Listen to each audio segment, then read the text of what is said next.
to my YouTube channel again. So guys, in this video we will see how to install Markdown in VS Code. So guys, if you want to install the Markdown in the VS Code, so guys, it is very easy for this guys.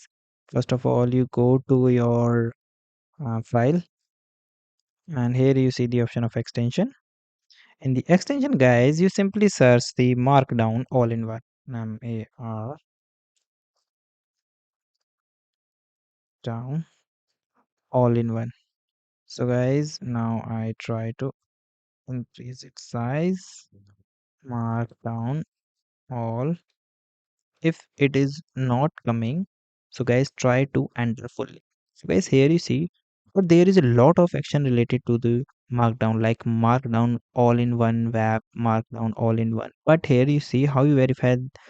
First of all, you use the symbol, so make sure you use this symbol. And another thing is guys, it's download. So guys, here you see around 14 millions download with 4.5 ratings. So you just click on it and click the option of install. So all you need, write Markdown, keyboard shortcut, tables of the content, and auto preview. Okay.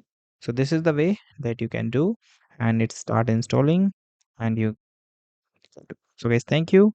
Have a nice day, and guys, subscribe our YouTube channel for the further informations. I hope this video is very helpful for you.